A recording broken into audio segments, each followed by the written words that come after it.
Well, greetings everybody, and welcome to the very latest edition of the show we call the Inworld Review. Why do we call it that? Well, we're in a virtual world, or could be any virtual world, really. Um, we're on a hypergrid, as it's known. This is a system, a network, as it were, that connects all the virtual worlds, hundreds, maybe even thousands of them we don't know about, together using something called the hypergrid. And to be on one of these virtual worlds, you have to be using a back-end system called Open Simulator, basically. But otherwise, everything sort of connects together. So this show, we look at the arts and destinations, and in particularly people that are doing all sorts of wonderful things across the hypergrid. If you've ever been to it was long ago, there used to be a historic land called Second Life. If you've ever been there or remember it, it's a fake memory, really. It's a bit like that, except that it doesn't have a walled garden, a wall around it. You can go anywhere now using the hypergrid. So that's what that is. Okay. My name is Mal Burns. I'm our host for this show. Sitting next to me on my left-hand side, my wonderful co-host, Thirza Ember. Welcome, Thirza. Thank you, Mal. It's great to be here. And on my right-hand side, always sitting, looking pretty, fiddling with knobs, as he's wont to do, it's James Atlloud, who handles all the tech here, sound vision and everything else, as well as opening his mouth on occasion. So welcome, James. On occasion, that's right. Thanks, Val. I feel so happy to be here. I feel light and airy. Yes, it is light and airy, isn't it? Yeah. Spring is on the way. That's why it's light and airy, I think. Okay, now we'll be coming to them a bit more fully in about a quarter of an hour or so, but I will introduce the guests we have here at the moment. Both come from Littlefield Grid, although their tags to Littlefield often say LFGrid.com. I'll just tell you that.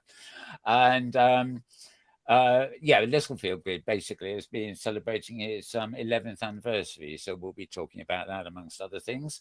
But I'll introduce them now and come back to them later. Basically, we've got Walter Balazic.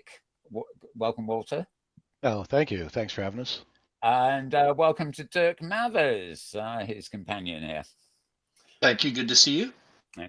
We were going to be joined by a third bloke who's not feeling. He's feeling a bit poorly, so he can't make it. But I'm sure two. Three's a crowd, isn't it? Yeah, we send him best wishes. Maybe next time. Yep. So he's been under the weather.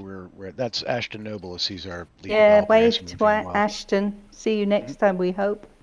Mm-hmm. All right.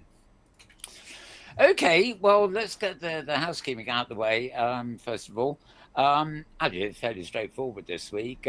So I think I'm going to hand over to Thirza for our regular sort of interlude slot called Hypergrid Happenings.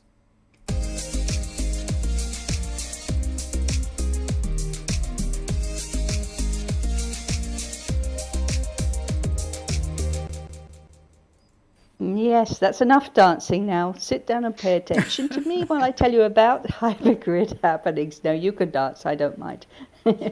There's quite a lot happening this week, but the first thing is everybody's getting very excited about the eclipse.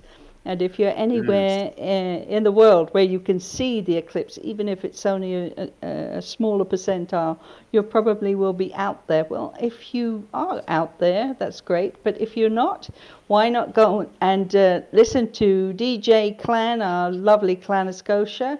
He's doing a special event. That's, as it says there, Monday, April 8th at 1 p.m. SLT.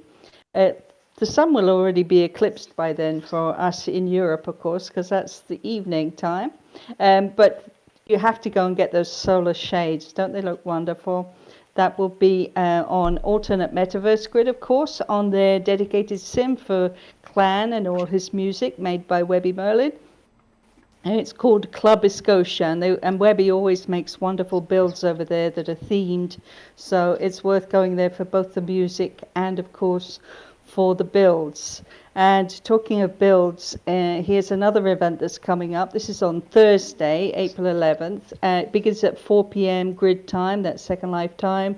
So this is on Wildwood Biogrid. and they have a role play hub over there. You may know that they do medieval role play, fantasy role play on that grid, but they open up a couple of times a year. Fittich and Tessa and the other girls, they have a market, which is basically an opportunity to get together. People who from other role play grids can come in. Maybe you can do some swapping of assets.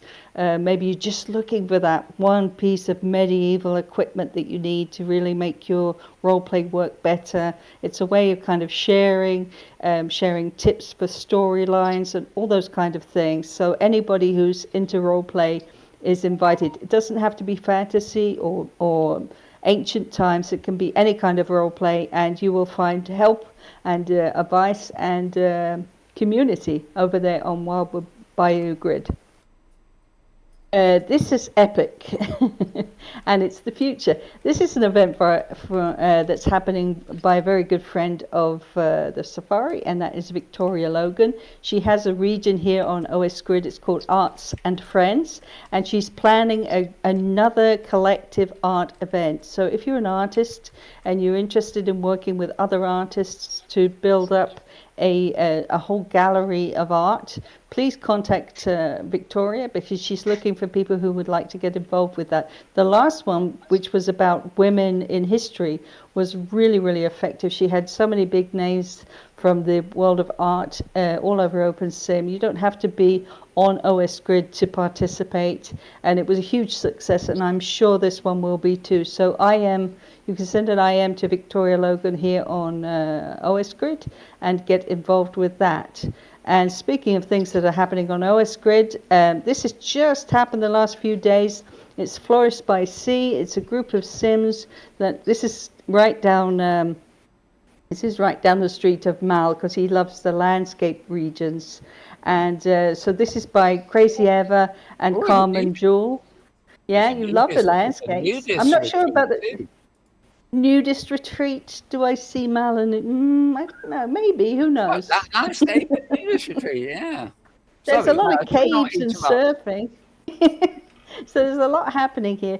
So these Sims are only open a few hours in the week. So make sure you time your arrival so that you'll be able to reach those regions and go and explore. It's a fun place, Florist by Sea, right here on OS Grid.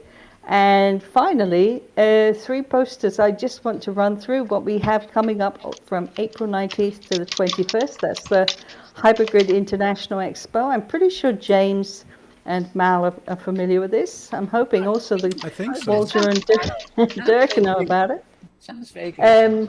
Yeah. Vaguely, he said. So we have 8 speakers, and they will be speaking in 4 different languages: German, French, Italian, and Portuguese. So we have 4 sessions. And the event is happening, of course, over on Craft World, on some dedicated Sims over there. We also, as well as the lectures we have, which are about a bunch of things, including how to be part of the dev team developing Open Simulator. We have talks about people's personal life experience working on OpenSim. We have people talking about different tools that you can use to make OpenSim better, all kinds of different subjects. But we also have 5 really amazing artists who will be doing some performances for us. We have Toots Zabelin, we have Velasquez Bonetta, we have Nix Breen, we have Tara Merriam, and of course we have the lovely Cherry Manga, who's always the cherry on any cake. And the other thing that's happening is a lot of music. We have 3 different days where there will be music. We have an event on the Friday evening before the event begins, and then Saturday after the sessions, and then on Sunday when the event ends. So there's loads of music. It'll be an opportunity to explore the expo, where we have, as you know, more than 100 different people, including Littlefield Grid, represented, not only with a general Littlefield Grid builder, but also one showing Ruritania, which is one of the cutest little booths in the whole build. I love it. The dancing, the music will be there to allow you to enjoy the whole build and go around and explore this whole 3 sims worth of booths that tell kind of the story of OpenSim. And so we hope many people will come. The event begins on the 19th and it runs through to the 21st. So hopefully over that weekend, you guys will all be able to come and join us. And just a reminder, of course, if you do have an event coming up, your party, an opening, perhaps you teach a class or anything like that, and you would like us to talk about it on this show, let us know and we'll share it in HyperGrid Happenings.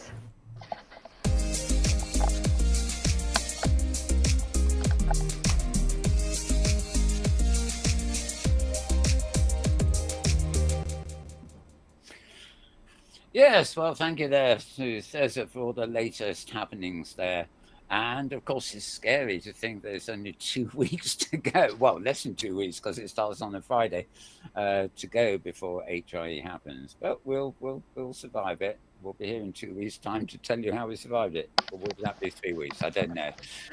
Could I just sort of business side here? Could somebody is typing a lot and it's coming through on the broadcast, so keep away from. Might be some headset noise, Mel. So.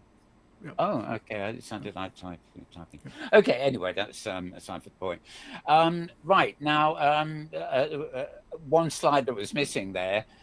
We had up last week. It's about Nanny Ferguson and Ange Menji's Easter hunt. Now, I went and completed it this morning, much to my astonishment. Some of the maths were a bit weird, but anyway, so I took a little bit of film there, and it's still open, so I thought it was worth giving it a mention. If you want something to do, it's a kind of nice, intriguing hunt. You've got to hunt for these objects, as it were, and then when you find them, you've got to solve a little mathematical problem, which pretty easy, most of it, but at least 2 or 3 of them were a real devil to solve. But I'm not going to tell you about that, but I'm going to quickly run. It's a site on OS Grid here called Doglin, or well, I think that's how you pronounce it, DHOGLIN.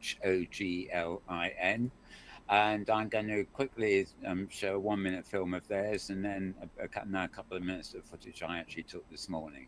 So enjoy this, will you?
So there we now got a bit of silent footage I took this morning.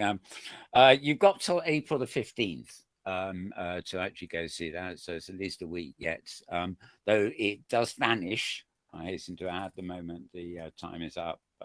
As Thirza will tell you, they do this every year.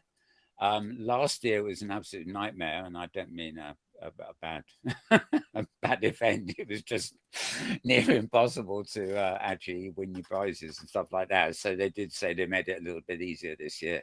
The mathematical puzzles really confused me until I got to grips with them, because you have to use the multiplier thing and give them priority, which is actually pluses first, minus, then multiply, then divide.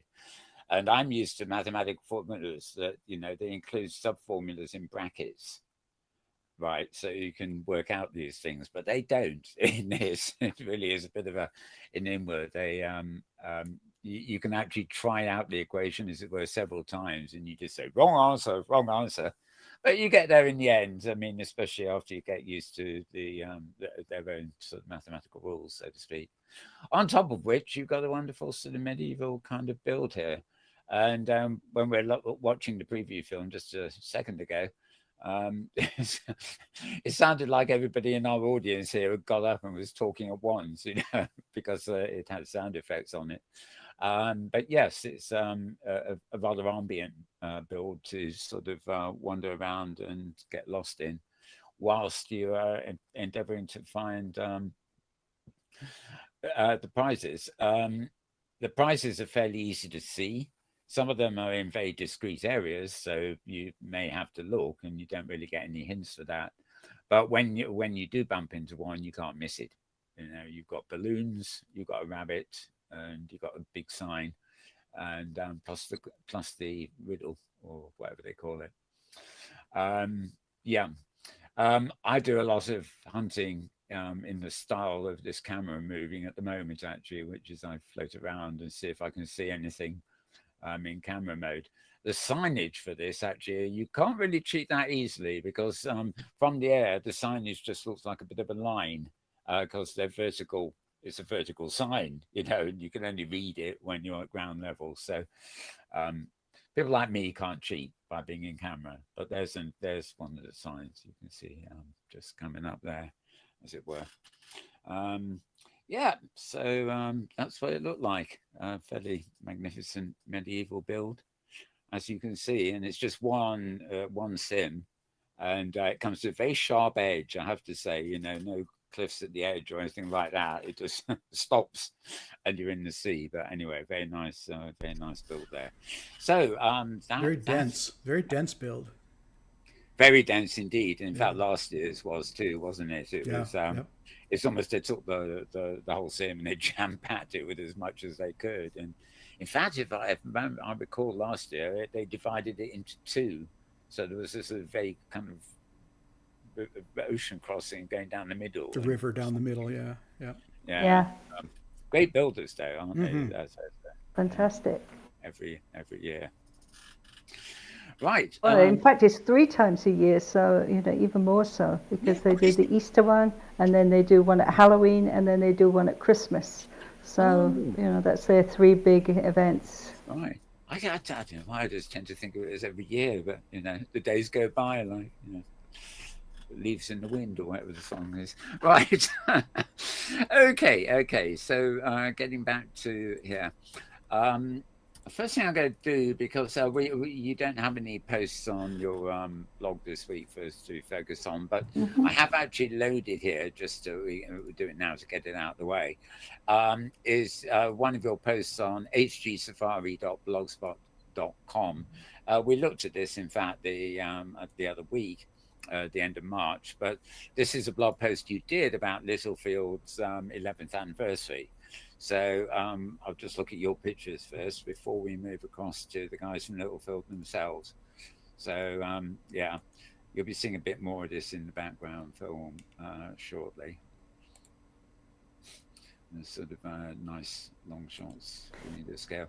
Not all of this is part of the anniversary ground. I particularly remember this, Pepperland. It's great fun. And of course the build of George Harrison's Gardens is on this grid too.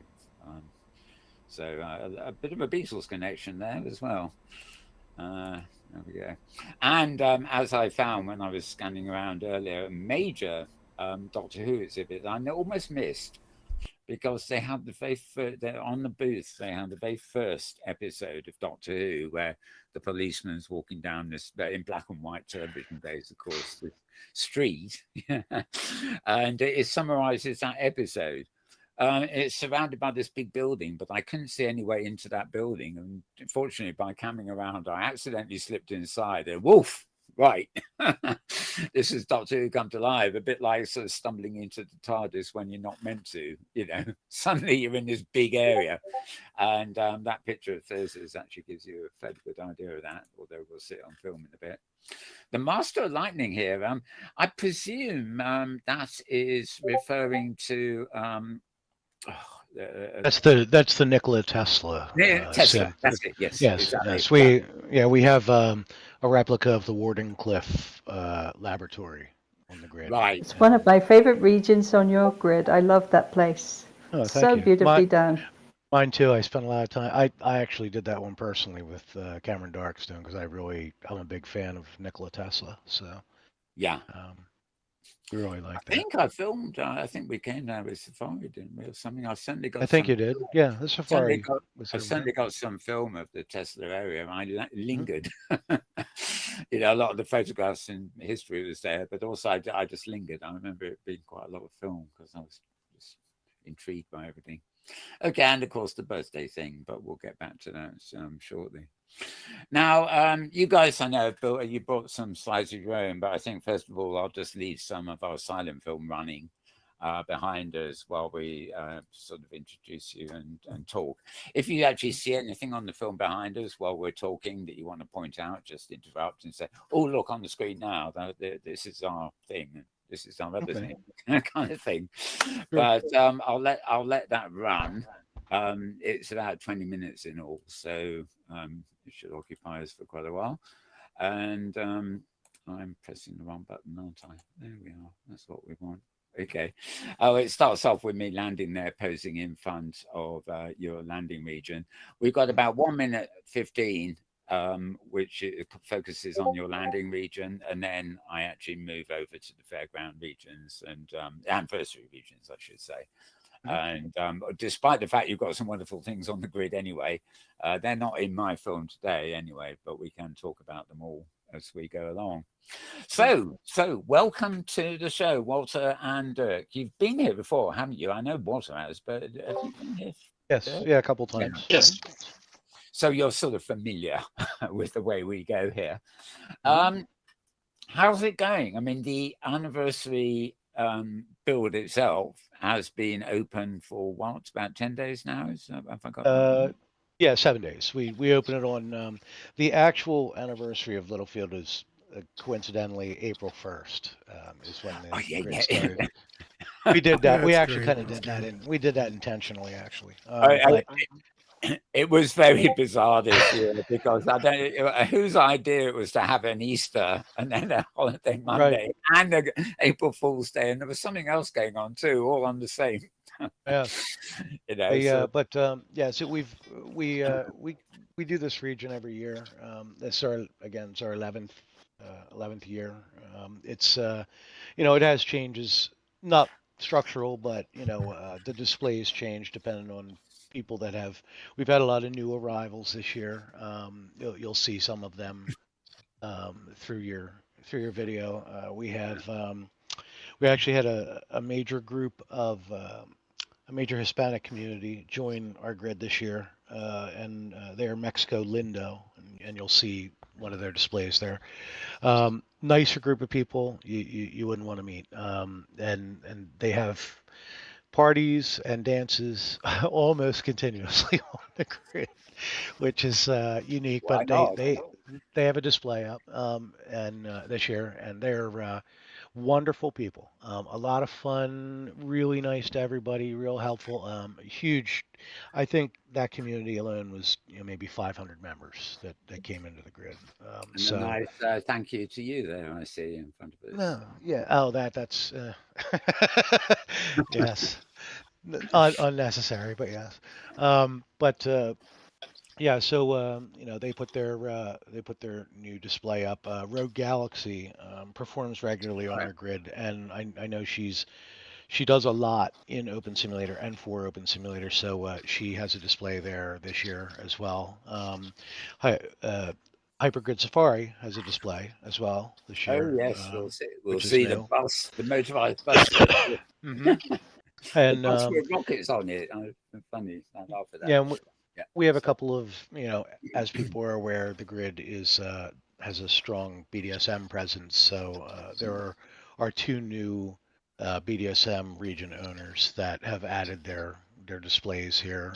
One of them is a femdom only region, and the other one is just a generic BDSM region. It seems to focus somewhat, on the edge of the sci-fi ish thing. So yeah, but a lot of really nice places. As a matter of fact, that one right there that you're looking at, that's I love Chelsea. it. Yeah, that's Chelsea's build. She's Mud Puddle's partner Oh, in crime, nice. as it were. Okay. So that was her replacement for the older model of the uh, Yellow Submarine display. Everland, Yellow Yeah, Submarine. Pepperland. Yes. Right. That's So absolutely beautiful, isn't it? She's yeah, so talented. she is very talented. Really, really, really wonderful lady. It's a shame I don't get a chance to really hang around with her now. She's from Australia also, so she's on totally on another time zone than us, but we do get a chance to see her from time to time, which is nice. And everything that she does is really beautiful. So It was um, actually the first bit of the region there that really caught my eye, I guess, because yes, of the natural nature looking sort of part of yes, it. it's very, very, very nice job she did on that. And who else do we have? Well, okay, so there's who that is. Whose is that? That is yeah, that is oh my God. I can't remember the name now.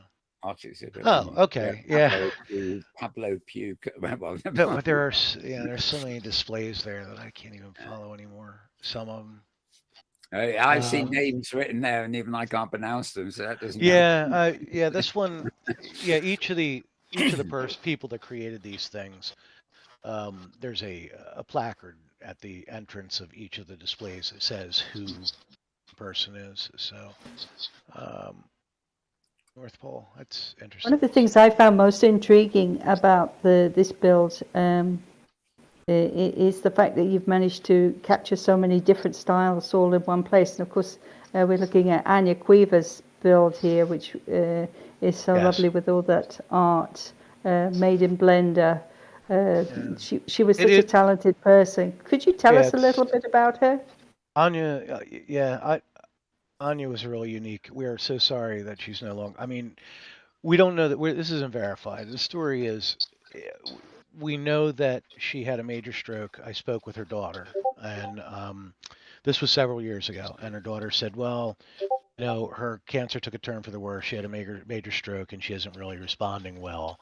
And we tried to get a hold of her daughter after that several times and weren't able to. So we can only assume that she passed on. She was one of the grid admins for Littlefield, as a matter of fact. Invented PMAC. Everybody that has a dance ball, your dance ball is more than likely a Paramore dance ball from Anya. The artwork you see there, this is something that she used to do. She had her own mesh avatar that looked very much like the photos you see here that she created in Blender herself. She had a custom avatar. It was not like any other avatar out there. And all these pictures she did in Blender because she was a fabulous artist. Really, She really was. one of the most interesting people we used to sit for hours and hours and talk to her about. Do you know when I first everything. met her, she used to call herself Matahari back in the day. Yes, Do you remember? Matahari.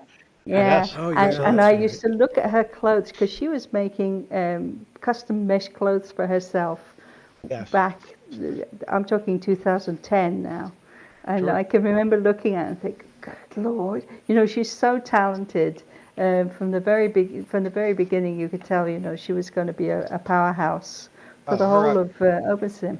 Absolutely, her eye for detail was incredible, and I mean, Yeah. and I was, as I was saying earlier, both of her regions are open on Littlefield and will remain open in perpetuity. I mean, as long as we are open, they will be there. They have all of her content. She had one region that was full of statues and artwork, and all of it is free for anybody to copy that wants to take copies back to their grid. We ask that if you do take it, that you give her credit that that it was her creation that you're giving away. And then the other one is, all her PMAC animations, her scripts, like everything that she had, and it's all open. So, would you mind reminding us of the name of the region so that people can find it? Let me get the Do you exact. recall the name? One is Paramore Shopping. Let me Okay. see what the other one was called here. I can never remember what the second one was called. This DJ seems a little bit familiar. What's that? Yes. Yeah, I know that guy. He's a bit of a troublemaker, that gentleman. So, Don't trust him. Paramore Shopping and Hedonism is the other one. Right. Hedonism. Yes.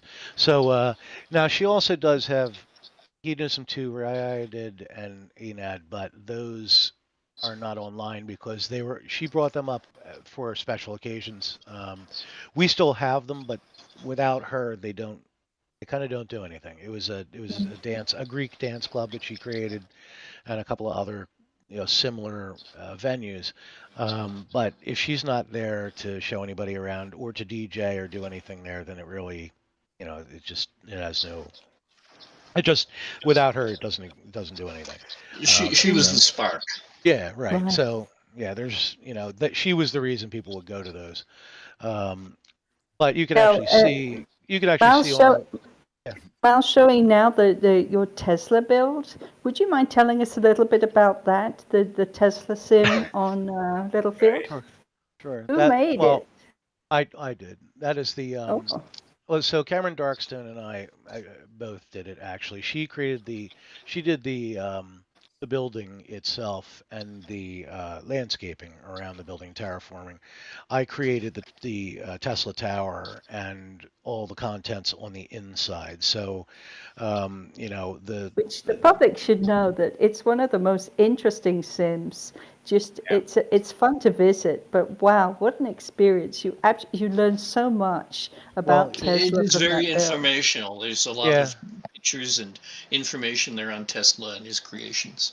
Yeah, the photos is the thing, isn't it? The photos in that build. Yes, we had hoped that was what our intent was, to make it an educational region so people knew more about Nikola Tesla, because a lot of people don't know who he is, and he really, he got the short end of the stick with Edison and did a lot for, a lot of the stuff we use today is thanks to Nikola Tesla. I mean, AC is because of Tesla. So we would not have AC electricity right now. We would be stuck using DC if it wasn't for Nikola Tesla. So there's an extraordinary amount of stuff too that is whether it remains so I don't know, but temporarily he's lost to history because he was well ahead of his time. He had with his ideas of communications and things over and beyond electricity and stuff. Well, sure. Well, his idea of electricity through the air is essentially kind of happening in some forms now. I mean, if you have a cell phone that you lay on a platter that's not connected to anything,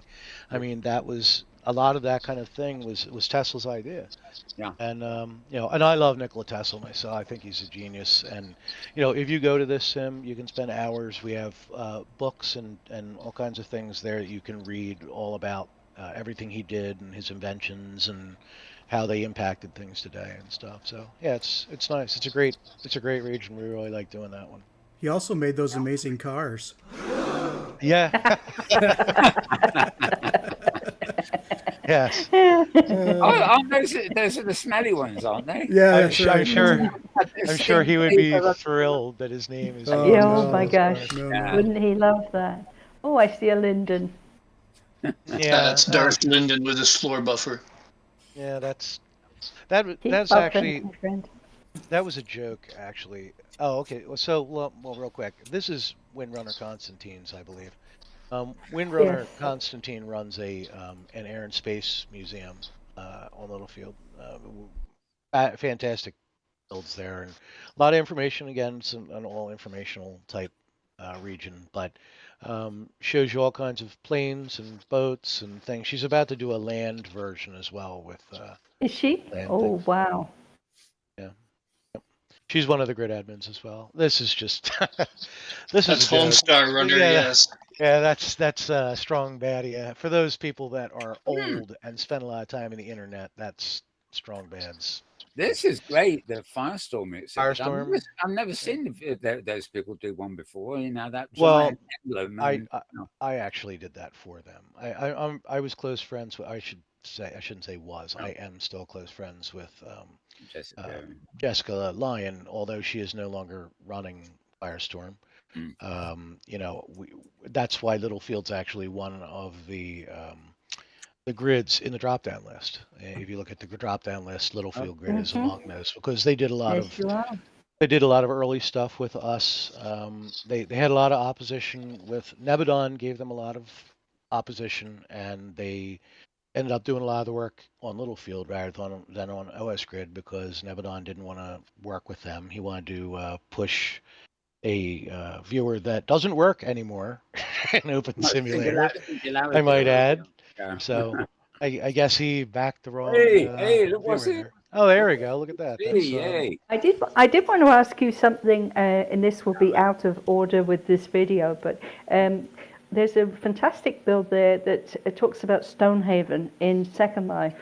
It's kind of the origin story of your grid, and I wondered if you guys could tell us basically what is the origin story of Littlefield Grid. How did you end up where you are now today?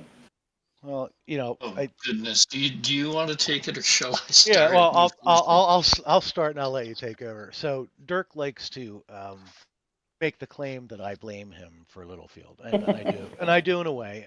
When I started Second Life, obviously, you know, everybody's more than aware that I'm involved in the BDSM community. So is Dirk. And when I arrived in Second Life, the first place that I arrived was a place called Bondage Ranch, which was basically a whole bunch of people standing around, staring at each other, not talking.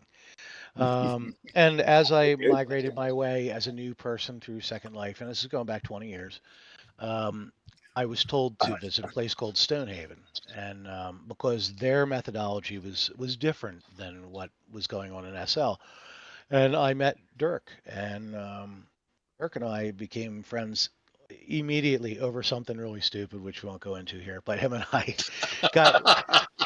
I was fascinated. I did not know how to build or do anything. I mean, if you're an early adopter of SL, you don't know how to do anything, and Dirk and I are fans of all kinds of movie genres, and he when I came to sit down, I was the second day I had met Dirk. He showed up and I said, "Hey, did you bring my Cheese Whiz boy?" Which is a line from Blues Brothers. And he said, "Hold on and build a Cheese Whiz can on the patio where we were sitting." And I was wow. I was completely blown away by this. I'm like, "Wow, look, you can build," because I didn't know you could even build anything. So I mean, I knew the stuff was coming from somewhere, but I didn't know that you could do that. So him and I became, you know, very close friends, and we were close friends. We're brothers, really, pretty much in real life. We see each other frequently. We talk to each other in real life all the time. But Dirk will tell you where the name Littlefield came from. Now, the whole methodology and the whole way that Littlefield functions is based on Dirk's Stonehaven project. But go ahead, Dirk, tell them why it's I Littlefield. do believe we've, on the film here, I'm just pausing it, we're actually at the Stonehaven The Stonehaven, yes. exhibit here. Yeah. So I'll rewind that so you can Hit it, Dirk. continue talking about that. Yeah. Okay, well, yes, the first build of Stonehaven was actually on mainland on 1/4 of a region called Littlefield, and people that were encouraging me to do this were also discouraging me from taking too much land at a time for it. That I would be happier if I just did 1/8 of a region. Well, quickly realized 1/8 of a region was too small for what I wanted to do, so I expanded to a 1/4 region, and there are some representations of things that were there. The castle, the clock tower, and all that. That was the iconic thing. Was the castle on the top of the hill, and rapidly we realized that we didn't really have enough space for what we wanted to do. Plus, I was frightened to death of guilt by association because about that time, also in the Littlefield region, a child avatar group moved in, and I was afraid those child avatars were coming across the wall and wandering into BDSM displays, and I was terrified of guilt by association. So ended up buying a private island, which was Stonehaven Island, and that's where the Stonehaven group moved to. And then as Open Simulator progressed, and Walter invited me over onto regions that he was doing at that time, I was, I don't know about this. It's not really up to snuff yet. But he brought me back on a future occasion, and a lot of progress had been made in a very brief amount of time. And he proposed that we could use this as a lifeboat if one of SL's frequent outages happened. That it would be a place for us to visit, to as I say, use as a lifeboat. And I came to the realization that this could be more than a lifeboat. This has really progressed. And I like to think that gave him some impetus, and he started to build Stonehaven on his Open Simulator simulator session. I gave him the original raw file, the terrain file, and he started working from there. And, Yeah, I built the castle. I built the castle based on my based on my perspective. It looked like a movie set because I had sat on the patio and faced the wall of the castle frequently, and I built everything based on that vantage point. I never bothered. Well, the wall was correct. The wall was entirely correct. What were behind it? You're correct. It was like a movie set. It's funny, actually. You get people trying to recreate things in the virtual world, OpenSim particularly, and perspectives tend to be a bit different. Yes. You can do like a perfect model, and then you come around it and things, and hang on, it just doesn't. This is the angle I should be able to take a photograph at, but it doesn't look like the real thing. It's sort of certain elements of a picture. You've got to remember is static, so you're looking out of a window. You always see the same view with a few changes, but when you try and recreate that as a view, it can come a bit funny. Well, Dirk is definitely the impetus of this because, well, again, I had a full region and a homestead, and Dirk had a full region and a homestead, and Toy had a full region, and we started talking collectively, and Marketplace had just come out in SL, and Dirk's Stonehaven region grid, Stonehaven Sim, was being subsidized basically by a mall that was on his region. And when Marketplace came out, all the malls went right down the toilet because nobody was renting mall space when they could just put the stuff on Marketplace. So, one day him and I are sitting there, and I said, what do you? Nobody's donating here anymore. How much are you putting out of pocket? I was going to ask. Keep this place afloat. And he was into the tune of like $450 US, and I was up around the $600 range US, and Toy that's the curious fallacy about. That's the curious fallacy about Second Life, is that they say you buy land, but it comes with a rent. I was going to ask. Exactly. Do you remember what tier was at the time? It's 325, right? Well, yeah. I think that's so. what I remember. I don't recall for sure. It was somewhere in the neighborhood of $350 a month. Well, Dirk actually bought the land. Now I bought my land from a land baron, and I bought it directly from SL. He bought it directly from Littlefield. It cost me $1,000 to buy that island, and I never got the money back because I wasn't able to sell it. Land was no longer in demand, so I ended up having to abandon that. That was $1,000. Good Lord. Flushed down the toilet. Yeah, so I said to him, we were sitting around the patio, and I said, listen, we see the same 20 people every day. Essentially, we don't leave this sim. We go to maybe one or two other sims. That's it. Here's this open sim thing over here, and and a matter of fact, I was friends with James Stalling at the time, and I'm trying to remember what his name was here. I know that too, and I can't. James Stallings. He was big, taking over OpenSim or OS Grid right after Nebadon left.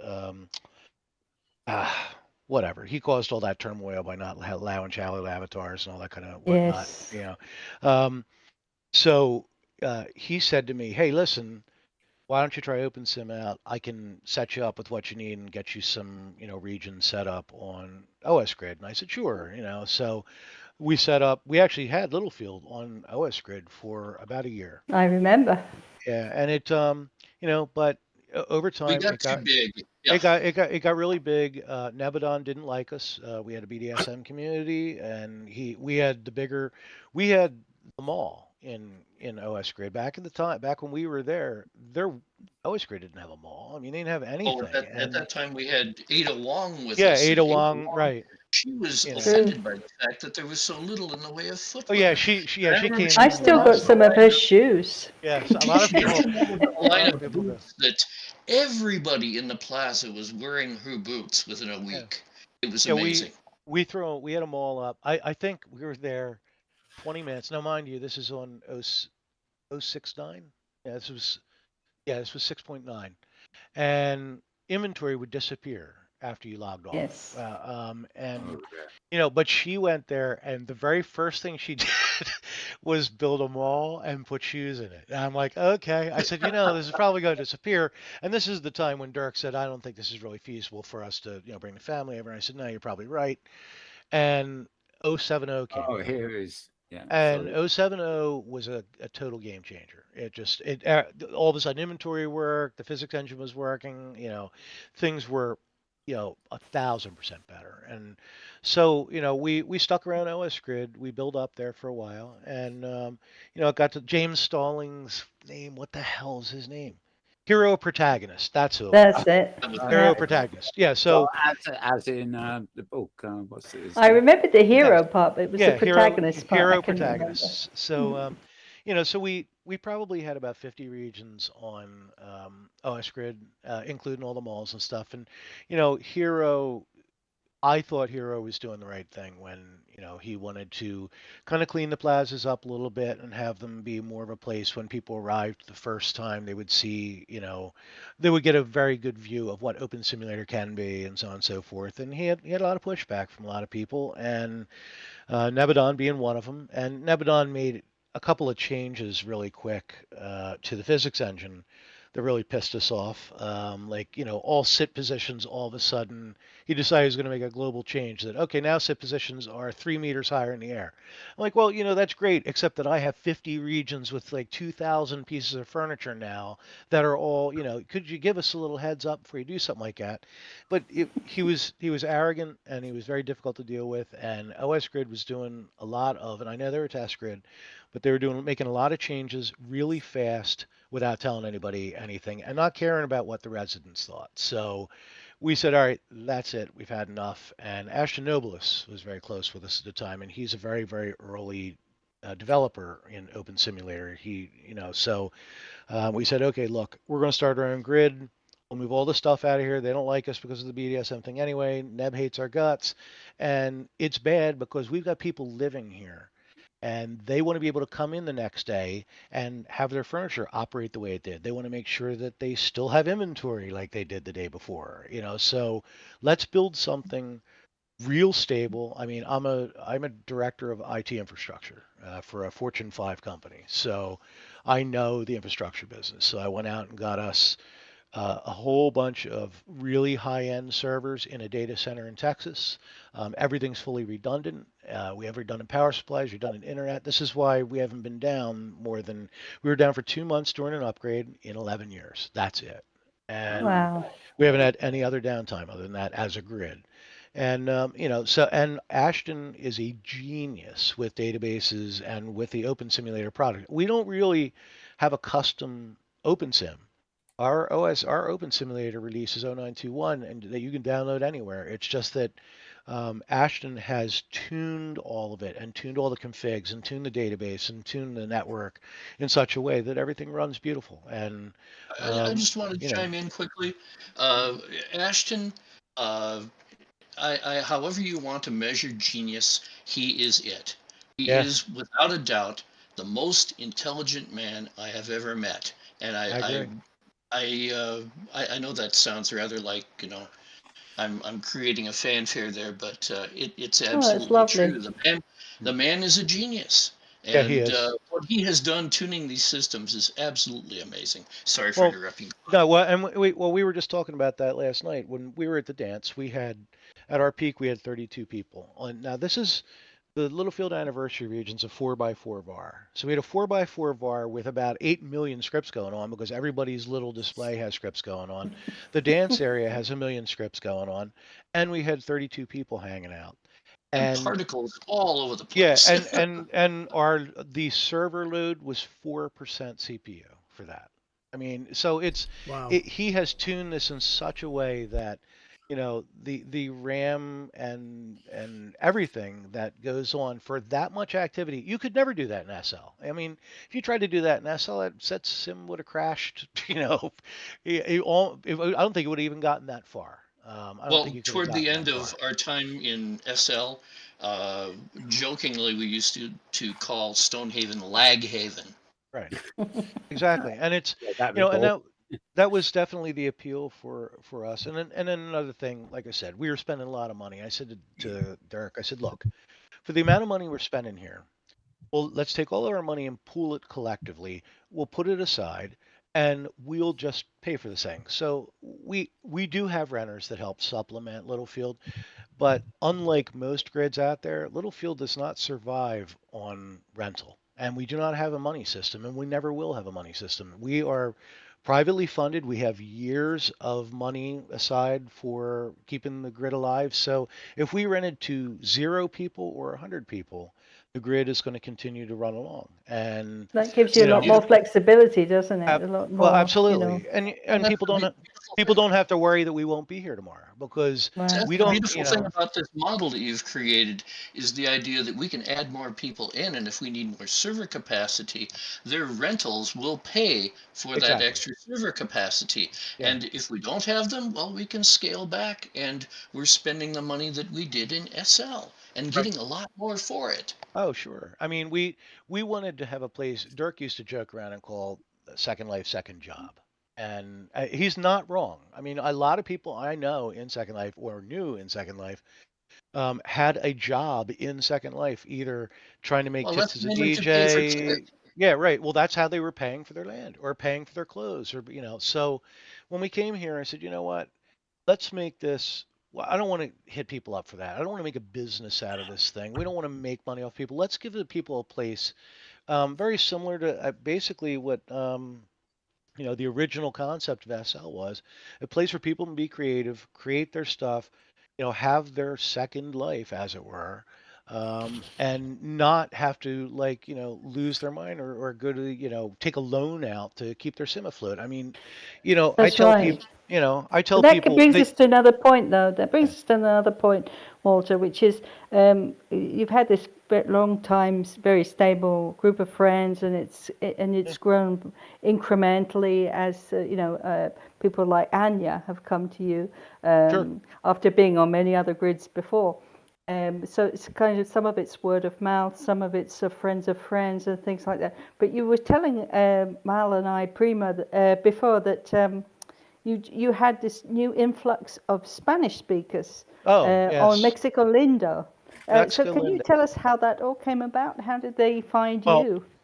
so Lena Kalo came from another grid that I'm not going to mention here because you know what, I am going to mention it. The hell with it. I don't care because Make your mind if, up. Are we going to get into trouble? well, no, I Go big mean, or go okay, home, son. well, no, here, well, because as we were discussing about the open sim community's mental illness. Oh dear. A majority of these people came from a grid called Avatron. I guess you all know who Yeah, Avatron is. yeah. All right. So yes, I've everybody heard of doesn't many like. names. Yeah, I mean, okay, look, everybody doesn't like Alex. I get it. I don't blame him. I understand. He's nuts. Okay. We, These, we, we used to call this grid. I am Maria Kovalov and things when we used to. It's the yes, yo-yo grid. We called yo-yo it. grid. And then yeah, and It was Dirk and I have always I talked. coming made a up and joke down about with a that at one new. time, yeah. Yeah. Well, unfortunately, these Avatron people um, got a really bad rap because of Alex. Okay, so and we had this problem when we brought them in. Now, I did not. Littlefield does not seek out people. In fact, we approve people to come on the grid. If you want to join the grid, there's an approval process. We just don't let anybody just create an account and come on the grid. And we don't seek people out. If they want to come, they know the grid's been here 11 years, hasn't been down. It's got a nice community. If you want to come, great. If you don't want to come, there's a million other grids out there. Go ahead. We want people that want to be here. And Lena came in and she said she had been coming in from time to time anyway. And we still welcomed Avatron people on our grid, where a lot of grids were not allowing people from Avatron there. And in fact, some of these people, we've actually banned 3 grids from Littlefield because when we brought in these refugees, quote unquote, because Lena said, listen, I have a large community of people. All they want to do is have houses and have their parties and stuff. We don't do anything bad. And they don't. They're a wonderful group of people. They all they do is party, have a good time, build, They and do create. love a party. They They love their partying. they are the nicest group of people you ever want to meet, and they're friendly, and they will help you with anything. And They're good when people. they got here, word got out that this group of people from Excalindo was part of Avatron, and immediately 2 or 3 grids banned these people from Yes, Littlefield. I've seen that all over the place. Yes, No Avatron. I mean, yeah, I know. I'm not going to get into personalities here, Well, I but know. Yeah. you Well, can't I judge know. any group of people by one person who's Well, unpleasant exactly. I or mean, difficult or what. I this mean, was the how do you grid know how owner. they ended up on that grid? You don't Well, know the right. story. Well, Maybe they didn't know that other grids existed. There's plenty of people who exactly. came to OpenSim. They found one grid. They just assumed this is the only place there is. Maybe it's a place where everybody speaks their language. Well, They that's don't it. know all the Yes. drama that goes on, Okay. and they don't care. Well, right. And Okay, we're entering. We're getting to about the last 15 minutes of the show now, so I've still got about 10 minutes list to run some slides you brought. But okay. so I'd like to focus again on the anniversary build at the end of this. I paused the film here on. I swear to you, this was the very first ever Doctor Who episode called "The Unearthly Child," and I must have been 11 at most when this was filmed. It was on black and white TV and everything, and I remember it now. I remember iconic images from it rather than the actual story. But let me get the thing started out. This is what you see when you're passing by it on the anniversary build. This is Toy McBride's build. Yeah, this is She's a this is huge Toy McBride. Doctor Who But fan. in a minute, yeah, exactly. This was the episode concerned. But in a minute, then I suddenly realised that this big building is just full of Doctor Who, and Absolutely. I mean, There's a you know, region. Yeah, we it's have a just so whole Doctor popular. Who. There's a whole Doctor Who region on the grid Yeah. from her. Yeah, and it's phenomenal. It's much better than even what you're seeing here. So if you like Doctor Who, the region's called Doctor Who actually. Right. So Yeah. yeah, check it It out. strikes me you've got a lot of themed regions that are actually wonderful, along with the George Harrison Gardens, and you know, a big connection here. It's not all fantasy. So much of it is, you know, some of your regions is built on, you know, I mean, Doctor Who is not reality, but it's a real world, shall we say, phenomenon. Sure. You know, so it's like a fan club thing. Wrong doctor, wrong place here, but never mind. Yeah, and look at all the, you know, the different actors over the course of time. Yeah, she's a very big fan of Doctor Who. Well, our grid has, our grid has a bad rap for being like some kind of a sex adult grid or whatever because there's a lot of BDSMers here, but that's not the case at all. I mean, we have many regions here that are not related to that at all. There's Doctor Who, there's the Tesla region. We have a replica of the Frank Lloyd Wright Falling Water. And you've been there to visit that. So we have several educational regions. We have the 9/11 Memorial from New York City. So there's a lot of educational and interesting, fun regions to be. And plenty of culture, of course, because you've got Pepperland, you've got Pepperland Yes. 2, you've got All Things Must Pass. So Well, Ruritania. I mean, Ruritania's got a Ruritania, beautiful which is English. if you're English, especially, that's just got the entire. I should think the last 70 years of British television and Oh, absolutely. Yeah. domestic films dedicated there. Yeah. It's beautiful. Yeah, her region is unbelievable. It's the one that takes the most load on our grid actually because there's so much going on there, and but she has done an absolutely beautiful job on that region. I mean, it's gorgeous just to go and walk.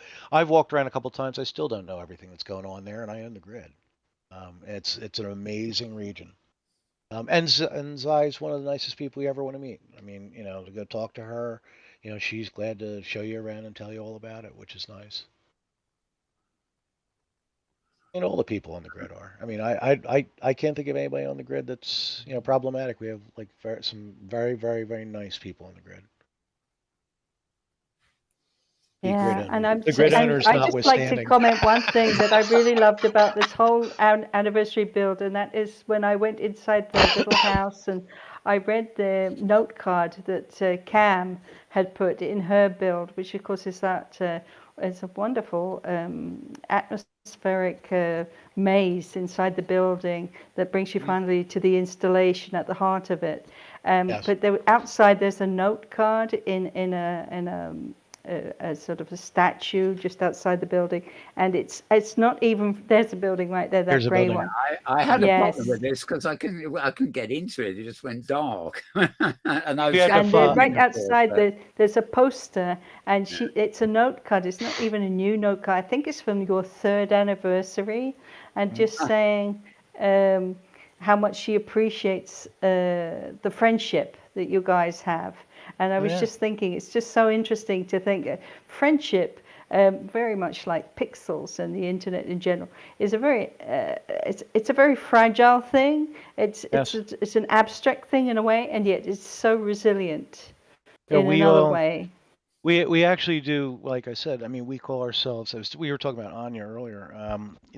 We have what's called the family meeting every Monday night, which is myself, Dirk, Cameron, and Toy and Ashton Nobilis, and we have a Google video chat every Monday night, and they all come to visit every year around Christmas time for a week to the Philadelphia area, and we all get together and spend the week together and hang around. But we see each other in real life on this Google chat every Monday night, and because we feel like we're family, and it was like I said, it was so sad that Anya had passed or gotten ill, I should say, really at first, because she was supposed to come down and visit with us that December.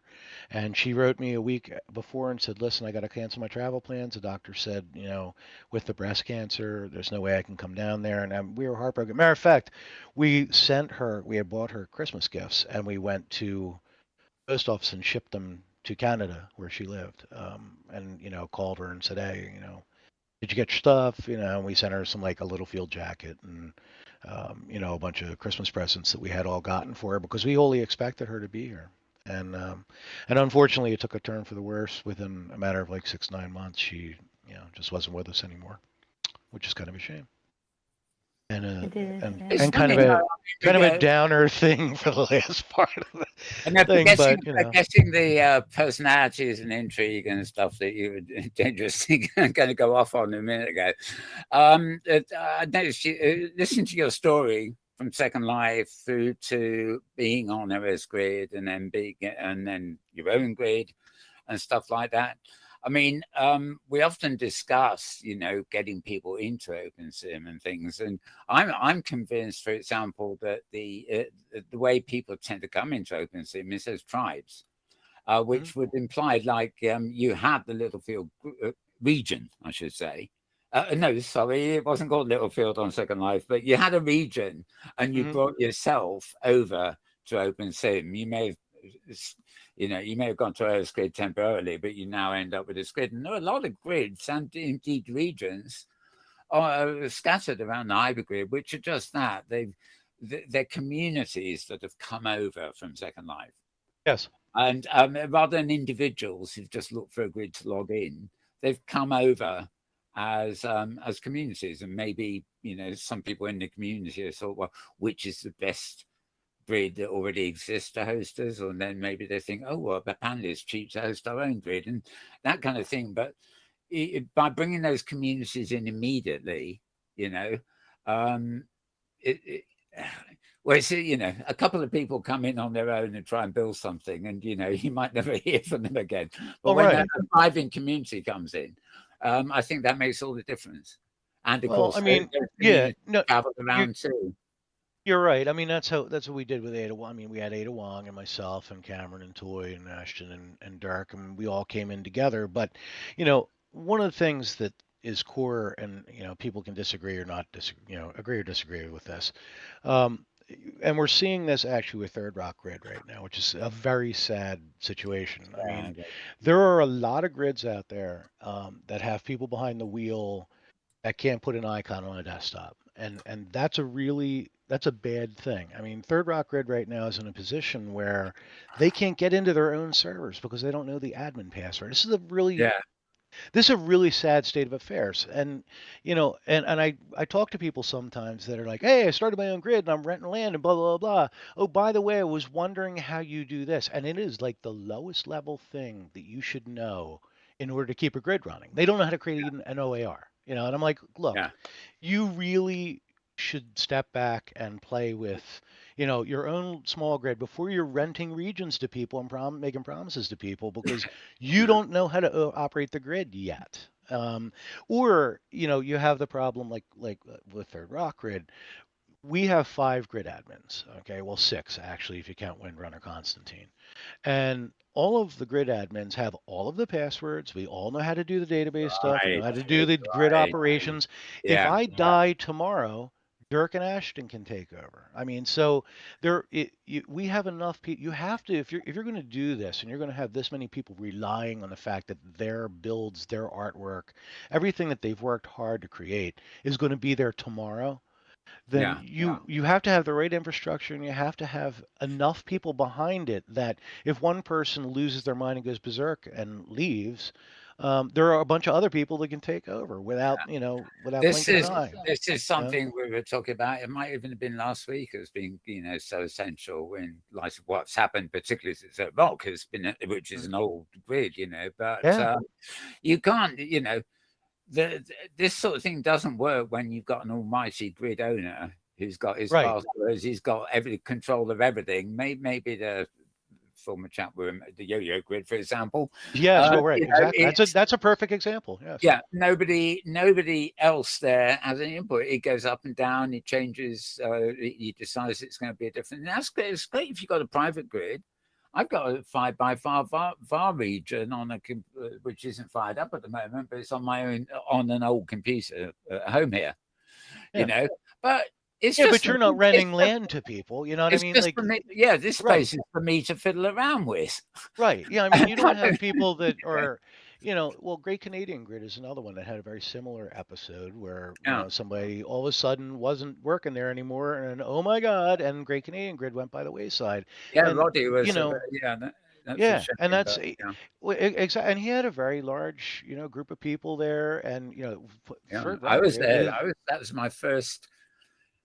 The first open sim region I really had. I've been in here for long enough, but Roddy saw the show and said, "Yeah, well, I'll give you a region."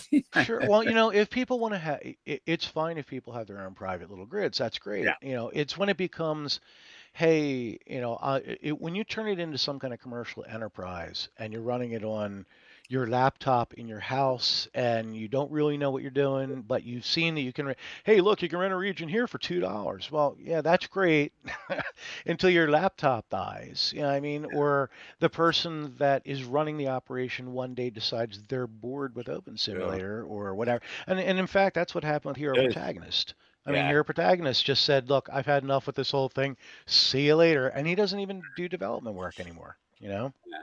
Right. Well, I have to say, we're getting near the end now. And you've also brought some slides with you. So I'd like you to show that. Sure. I put the first one up. Basically, if you click on it, it moves on to the set there. Would you like, before we finish, if you sort of talk us through the slides you've got there? Yeah, I mean, well, you know, it's not much of a, like, that's the landing zone. That these are just views from from their air views. You've actually done a better job with your video than my stupid slides here, but here's Well, these. the great thing about slides is you don't have to pause the videos. Yeah, to that's see that's dwell on them. that's the dance area where I do the love dance that dance was. floor Yes. because you can see the water underneath it. There's Zai Shai's wheel of progress, as it were, for Ruritania. That's an amazing thing, by the way. If you go there, you go into the entrance there, and as you walk along, it's moving at the speed you're walking. So it looks like you're walking along in a sim. Uh, it's really well done. I mean, everything she does. This was a performance of Rogue Galaxy last night. Oh, Like I right. said, Right. we had about 30 people there. That's the dance floor. And Rogue, like I said, she's been wonderful. She performs every other Friday in Littlefield at Sound City Club. Right. And for anytime we have a special event, we always have her there. She is a great, as everybody knows. I mean, she sings everywhere now. She's great vocalist. Lot of fun at parties. She always, keeps the audience engaged. So nicer person, nicer performer you couldn't want to meet. So we immediately, when we were having this anniversary, she was the first person we thought of. But so that's the dance floor there from the party, and it was a very nice turnout. We had a lot of Hypergrid people there, which was really nice. It was nice to have our friends from Hypergrid there, and so that's basically our slides. Okay. Well, you've been a mine of information, and I can Yeah. see that on certain things it could go on forever. But Sure. I'd just like to ask James and indeed Thirza still whether they've got anything else to ask you before we start to wrap things up. No, not for So me. maybe- I got my question answered. If you remembered how much tier you paid at Second Life. Oh, so Oh yeah. I was an Yeah, we know. educator. Yeah, and oh my goodness, it was and, It was a terrible. lot. Yeah. It was a lot. Now, allowing for thought- inflation, how much is that now? Oh man, I Yeah. couldn't tell you. It's no, it's actually gone down a little. I think it's down to 300 now from Okay, 325. But yeah, a full blown region, or actually a full sim, an island sim, was 325 at the time, and homestead regions were 150.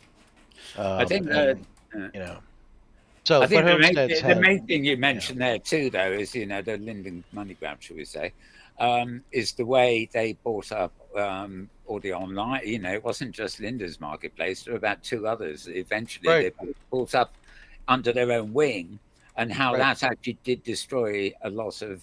It didn't destroy the economy of buy and sell stuff. The Linden economy does very well, but it destroyed that feeling of being able to walk down the high street and go into a shop Exactly. and look around Yeah, and and choose what you I want. miss that. I mean, we That was a actually great like. experience. Yeah, we like to shop in World. It was fun. Exchange, it was called, right? Wasn't that? Mm. what they- Yes, when they Yeah, when they that's bought it? it. Exchange, and yeah, when that came out, when Exchange came out, I thought to myself, "Oh, good, Lindens are going to grab this," and as soon as they do, that's the end. I mean, and nobody who's going to rent. I mean, no, why spend your money renting when you can just throw the stuff on Exchange on Marketplace for free Yeah. and pay a little percentage of what you sell? And it caused a disruption, a major disruption for people that were renting regions there. And I mean, but collectively we were at like $1,200-1,500, all of us a month. I mean, and you want to factor into that buying clothes every time you want to upload an image, you want to create a group. Yes, I mean, every everything little- is everything. 10. Yeah. So Yep. it was crazy. So we, like I said, we got together collectively and said, look, let's stockpile a bunch of money. We'll be able to keep this thing running forever. And it is nice. We have our rent is very reasonable. It is at the cheapest? No, because Okay. you get what you pay for. Our islands are $15 a month US for Right. a regular island, which when you compare that to a $300 SL island is It's a bit of a difference, isn't it? Yes, exactly. Thirza, any final questions from you? I know you're very tired today, so. I guess my only question is, what the future holds, but I think you've kind of answered for more of the same. It seems Yeah. like you have a winning formula, so don't mess with something that's not broken. No, And Yeah. wonderful. Yeah, we're just we hope to be here another 11 years doing the same. You know, our whole goal, like I've said before in the past, is we want people to feel like they're at home. Okay, so if they're on our grid, they feel comfortable. There's no drama going on. It's stable. They know. Zai's been there 9 years. She can go back 9 years in inventory, and her stuff is still there. I want people to feel like their stuff that they spent 20 hours building is safe and they feel like they're home and they're happy and they're not getting charged an arm and a leg to have a place to escape and to visit with their friends. So as long as people are happy there, that's all we care about. As long as you protect our inventory. That's our goal. I like the protection of inventory thing, because you can lose land and you can move around all over the hypergrid, but if you lose your inventory, that's when it goes. That's the real killer, because that's what you level with, you know. We have 2 grid servers, so what we do is ours are redundant. Yeah, they bounce back and forth. They're redundant all the time. So if one takes a dump, whatever, we can have the other one up in a matter of like 25 minutes. So. Okay, well, I wish we could talk for longer, but we have a. I'm surprised James hasn't let off the alarms yet. He normally does it. Oh, you got 15 minutes yet, Mal. No problem. What? No, we don't have 15 minutes. Oh, okay. All right. We're 1 hour 15 minutes, and our allowance of 15 minutes to go overtime doesn't apply today. Thank you so much to both of you, Dirk and Walter. Thank you so much. And again, a big shout out to Ashton, and we hope he feels better soon, and we'll be on the show next time with us. Yeah. Thank you very much for having us. And indeed we will see you again in the not too distant future, I hope. Yep. Okay. I hope so too. So time to wrap. I'd like to formally now say thank you very much to our guest, Walter Balazic. Thank you, Walter. And thank you to Dirk Mathers as well. Thank you also for the technical wizardry on my right hand, as it were, from James Atlloud. Thank you, James. And thank you, of course, to my wonderful co-host, Thirza Ember. It's been fun. Yes, absolutely. And thank you to me, of course. So without further ado, I'm going to wish you all a very good morning, very good afternoon, very good evening, or indeed a good tomorrow, depending on wherever and whenever you are. And we're out of here. Excellent.